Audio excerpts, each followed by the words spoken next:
Perdana Menteri sekaligus Founding Father Singapura Lee Kuan Yew tutup usia pada 23 Maret lalu di usianya yang ke-91 tahun. Duka mendalam dirasakan oleh seluruh warga negeri Singa. Bagi mereka, Lee bukan sekedar pemimpin pemerintahan, namun juga orang yang berjasa besar dalam menentukan arah Singapura sebagai negara yang akhirnya diakui seluruh dunia.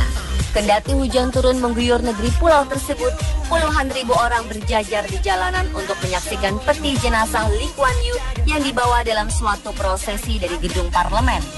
Lahir dengan nama Harry Lee Kuan Yew pada 16 September 1923, Lee dikenal sebagai satu-satunya pemimpin di dunia yang berhasil membawa sebuah negara dari semula negara dunia ketiga menjadi negara berstatus utama dunia dalam waktu satu generasi.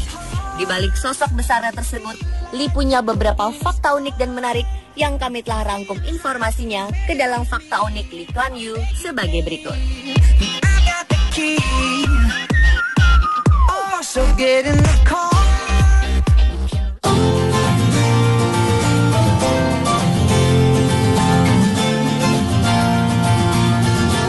Fakta unik pertama adalah momen di saat Perdana Menteri terlama yang menjabat sebagai pemimpin Singapura ini berada di peristirahatan terakhirnya. Belasan ribu warga Singapura rela antri hingga 10 jam di luar gedung parlemen Singapura Jumat 27 Maret kemarin untuk memberikan penghormatan terakhir kepada mantan pemimpin Lee Kuan Yew. Negara pulau ini tampak seperti tidak siap untuk menampung luapan masyarakat yang terus berdatangan. Antrian panjang pelayat di luar gedung parlemen dimulai dari padang rumput luas yang biasa dipakai untuk kegiatan parade, konser, sepak bola, kriket, dan olahraga lain. Pelayat yang datang pada pukul 10 pagi waktu setempat menunggu hingga 10 jam untuk mendapatkan momen saat peti mati berwarna coklat yang dibungkus bendera Singapura melewati mereka. Menurut petugas, hingga Jumat menjelang sore, lebih dari 250.000 pelayat memberikan penghormatan. Jenazah Lee dibaringkan di gedung parlemen sejak Rabu 25 Maret lalu dan masyarakat umum diberikan waktu hingga pukul 20 waktu setempat untuk memberikan penghormatan terakhir.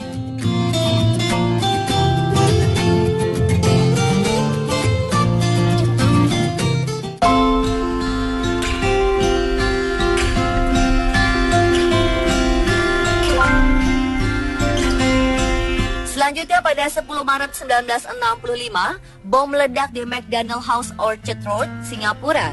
3 orang tewas dan 33 lainnya terluka. Inilah cikal bakal naik turunnya suhu hubungan Indonesia-Singapura. Adalah Sersan Usman Janatin dan Kopral Harun alias Thohir yang belakangan dikenal dengan pasangan Usman dan Harun berada di balik peristiwa ini. Saat itu Semenanjung Malaya bergejolak. Presiden Soekarno menolak Federasi Malaysia yang merupakan gabungan Singapura, Sabah, dan Sarawak dan memilih menggelorakan Dwi Kora. Usman dan Harun yang saat itu anggota Korps Komando Operasi atau KKO alias Marinir Angkatan Laut dikirim ke Singapura. Tugasnya satu, membom McDonald House.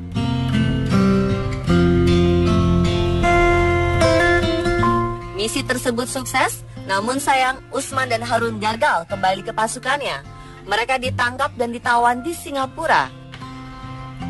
Lee Kuan Yew sangat geram. Pengadilan Singapura memvonis Usman dan Harun hukuman mati. Pada 17 Oktober 1968, 2 pemuda tanah air ini dieksekusi mati. Indonesia berduka. Setibanya di tanah air, jasad Usman dan Harun disambut bak pahlawan. 5 tahun pasca insiden itu, Lee Kuan Yew berencana berkunjung ke Indonesia. Presiden Soeharto langsung mengajukan syarat, yakni Perdana Menteri Lee Kuan Yew harus menaburkan bunga di makam Usman dan Harun di Taman Makam Pahlawan Kalibata. Sikap kenegarawan Lee pun diuji. Tahun lalu hubungan ini tiba-tiba kembali memanas saat TNI menamakan kapal perangnya dengan nama KRI Usman Harun. Singapura menilai RI tak peka dengan peristiwa berdarah di Hotel McDonald, namun RI menilai sebaliknya.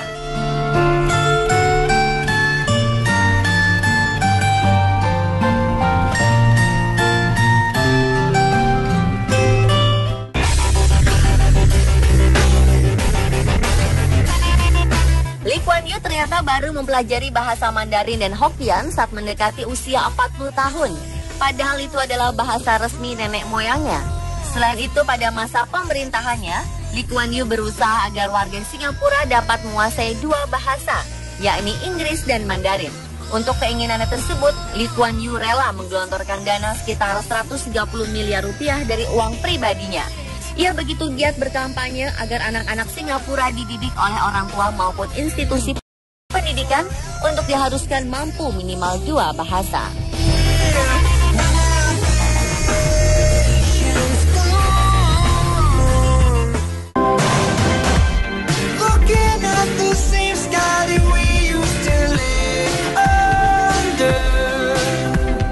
Pada 1959, di usianya yang ke-35 tahun, Lee terpilih sebagai Perdana Menteri pertama Singapura, menggantikan mantan Kepala Menteri Singapura sebelumnya, David Sol Marshall.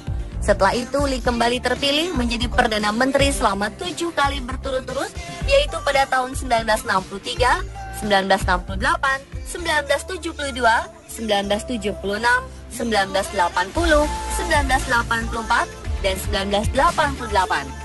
Lee baru mundur dari jabatannya pada 1990 setelah dikritik karena terlalu lama memimpin.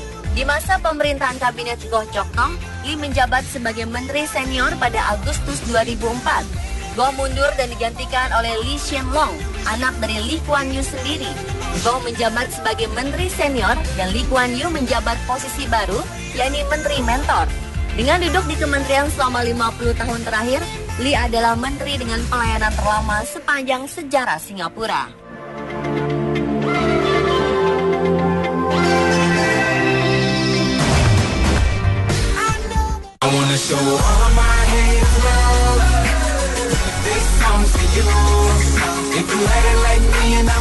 Lee Kuan Yew sebenarnya bercita-cita ingin menjadi seorang pengacara. Namun sejak ia mengambil langkah pertama ke arah politik pada 1951, cita-cita tersebut pun akhirnya sirna. Lee Kuan Yew pernah kuliah di London School of Economics, meski hanya sebentar sebelum ia pindah ke University of Cambridge, di mana ia lulus dengan first class honors ganda yang langka pada saat itu. Setelah meninggalkan Cambridge, Lee Kuan Yew memutuskan untuk menghilangkan nama Inggrisnya Harry dan hanya dikenal sebagai Lee Kuan Yew. Namun teman-teman dekatnya masih memanggilnya dengan sebutan Harry Lee.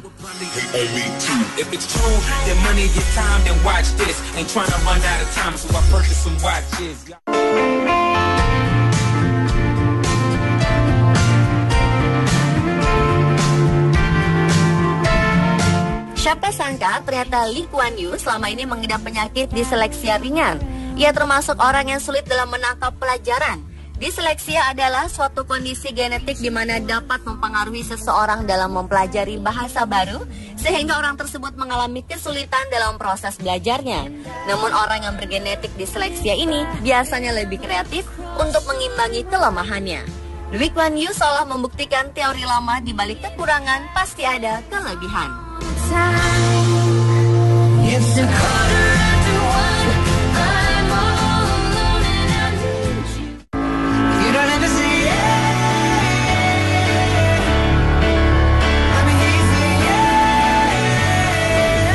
Cinta pertama akan selalu di hati, begitu prinsip Lee.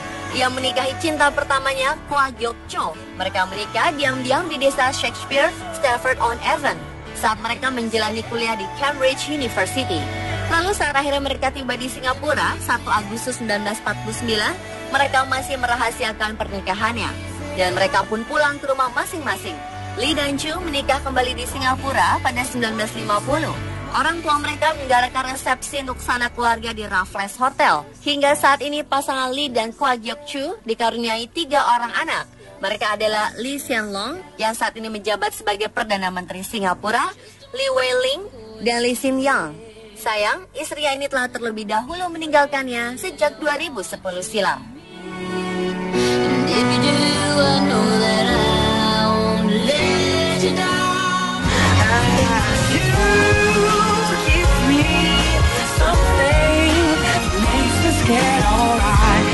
Saya tidak tertarik mengesankan orang lain dengan memiliki mobil besar dan mengganti secara rutin jas saya dengan tren terbaru. Demikian salah satu pernyataan mendiang Lee Kuan Yew yang terkenal dengan gaya hidupnya sederhana. Salah satu contoh kesederhanaan Lee adalah tinggal di rumah yang sama di Oxley Road selama puluhan tahun, bahkan rumah itu nyaris tak pernah direnovasi. Ia juga dikenal sangat gemar mengenakan jaket wal kesayangannya yang selalu dikenakan selama puluhan tahun, termasuk saat melakukan kunjungan ke luar negeri. Ia hanya mengenakan jas saat menghadiri acara-acara resmi atau kunjungan ke negaraan ke luar negeri.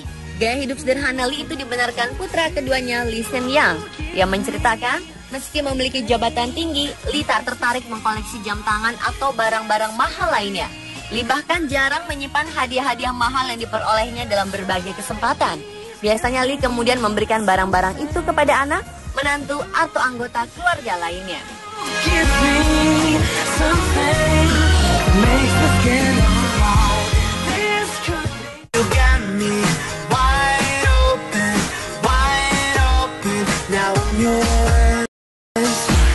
Sistem meritokrasi, pemerintah mandiri yang efisien dan bersih, serta pelayanan publik yang handal adalah modal utama Lee Kuan Yew membangun Singapura. Konsep tersebut kini menjadi pelajaran utama di Lee Kuan Yew School of Public Policy. Pelajaran berharga ini telah ia dapatkan berdasarkan pengalaman dan juga didikan keluarganya selama ini.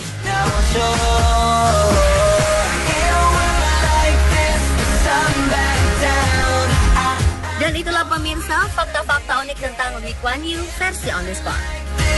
Love comes round, I know we gotta take